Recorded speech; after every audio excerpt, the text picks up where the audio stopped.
Kua roa ngā kāinga tawhito o runga i a maunga whau i Tāmaki Makaurau, e takataka hi ana e whakaporearea ana no hoki.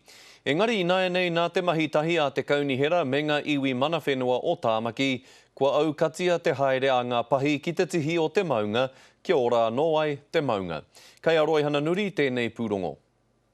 Tūtaki mai ki tēnei kaitiaki o maunga whau, he kaimanaki hoki ia o ngā manuhiri. Kei te tino hari koa tēnei uri o Ngaitai, Ngāti Pāwa me Ngāti Whātua, kāre e āhei tiana ngā pahi ki te taumata. They were road train buses. They were too big. They were incompatible with pedestrians walking up here, with women pushing their pushchairs up here and stuff.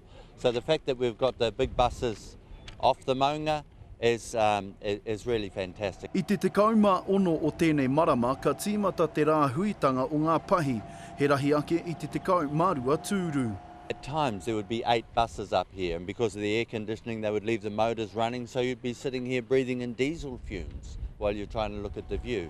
Hei tā tētihi o ngā iwi mana whenua a Ngāti Whātua, he nui te pūtea kua paua i ngā tau ki te whakatika i enei huarahi kia tae ai ngā pahi. That's money that's been diverted away from other things that would be more useful on the mountain, controlling damage, from pedestrian movement. A lot of the archaeological features are heavily degraded.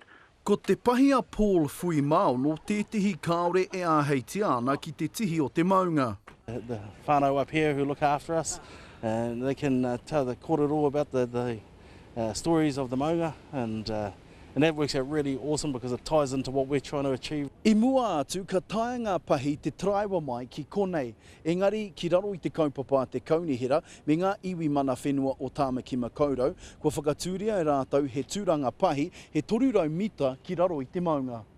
Having no buses here, as you can see, everybody is up here today. The wind is blowing, it hasn't stopped anybody, and everybody's really happy. They've got a huge smile on their face. Cultural heritage values, it's really recognising those and managing the mountain now in a way that puts those at the top of the hierarchy, if you like.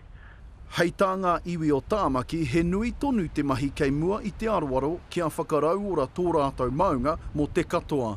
Roy Hananuri, Te Karere.